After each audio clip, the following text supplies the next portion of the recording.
Springtime is here, and for some folks, pruning can be kind of scary, intimidating sort of activity out in your yard. We've got 3 good examples here today that I could show you how it can be an easy, fun thing for everybody. Let's get started. Well, the first plant we're going to look at here is it's a large shrub. This happens to be a lilac that we're going to begin work on. Before you get ready to do any sort of pruning, even though it might seem kind of like a hassle at the time, there's a couple of things you want to have before you get started. First thing is safety glasses. It's pretty important, not only because you might get sawdust in your eyes, but there's, as you can see, lots of branches and stuff around. You might get poked in the eye, which would ruin your whole pruning experience. The next thing you want are a pair of gloves. Again, some people don't like gloves, but this saw that I'm going to use is extremely sharp. And if I would slip with this or a pair of pruners or loppers or something like that, it would cut me severely. And again, you're going to the emergency room and your pruning day is over. So. And then the tool that we're using today on this particular shrub is this folding saw. Lots of different brands out there and models you can get. You can get them at your local nursery or hardware store, so they're easy to get and they're not really expensive, but they cut and do the job very well. We're looking at a lilac here, and I'm going to start removing this large branch here, this large stem. What we want to do with any big shrub like this is to try to take out about 1/3 of the largest stems that we have on the plant. And that will help. As you can see, there's lots of big ones here and not very many small ones. It'll actually help it have a more natural shape, more flowers. The leaves will be better all the way through the plant, not just at the top of the plant. So it really helps that. And if you have a fruiting plant like a viburnum, it actually gives you more fruiting as well. And then the other reason we do that for this particular plant is insects. Lilacs have borers. The borers like larger stems, so by removing the large stems, you really get rid of your insect problem. So we'll go ahead and remove this, and we'll remove, like I said, about 1/3 of these. Tell you what do we go take a look at a big branch we want to remove off of a pine?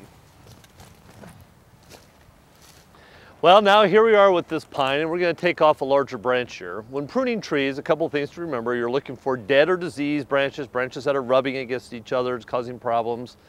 Branches that might just be in the wrong place and causing problems for you, let's say next to your driveway or hitting your house or something. One of the things we want to consider when taking off a branch is, first of all, not to get one that's too high and too cumbersome to handle. This is probably, for me, about as high as I want to handle standing off the ground. It's just above my head. You probably don't want to get any higher than this. Second thing, again, we're looking at a tool. We got a big handsaw this time. If you're comfortable with a chainsaw, that might work equally well for you, but big saw is pretty handy. It's a lot cheaper than a chainsaw and doesn't need gas, so it's easy to use. We're going to use the 3-cut method on this to remove this branch, and the way we're going to do it is, first of all, we're going to put an undercut in. And the point of this undercut is to prevent the bark from tearing and damaging the wood that we want to preserve. The next cut we're going to go in is this large cut through the branch. And this is going to take the bulk of the weight off of the branch, so then we can do our final cut. So we want to take out this final, there's the big weight. And then the last part we're going to take is the rest of our final cut. So it's a light cut. And what we're going to do here is we're going to kind of take a look at the branch and the way it's connected to the tree. All trees are a little different, but what we're trying to preserve is what's called the wound wood, or the wood that will eventually seal up our cut and protect the tree from insects and disease and that sort of thing. It's essentially kind of like a scab or healing that the tree does. And this wound wood is located, you can see here kind of this swelling here where the branch goes in. We don't want to cut this part of the wood. We want to preserve that.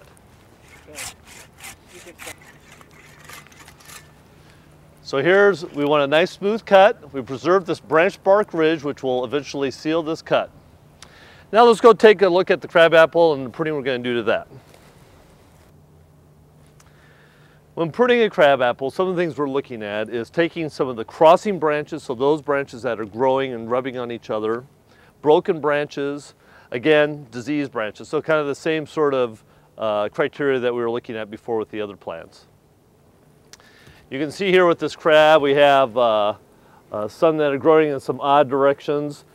And like I said before, when pruning, we want to preserve that ridge at the base of the branch. Here, because of the size of the branches, I'm just using regular bypass pruners. And make sure your pruners are sharp, and again, gloves and safety glasses to protect yourself. We've looked at pruning lilacs and the large branch on the pine and the crabapple. Some things to consider. Right now is a really good time to do your pruning. You want to try to get the bulk of it done early before trees have fully leafed out, before they've flowered. The next time to do some pruning, if you need to, would be midsummer perhaps. Crabapples, that's a good time sometimes to pick up pruning on them. And then again, late in the fall, early in the winter. So maybe December, January, some of that time, depending on the weather, how cold it's been. But spring is a good time. This is a good time to get out there and get your pruning done. If you have other questions, you can look in the Nev Guides on the Backyard Farmer website or contact your extension educator.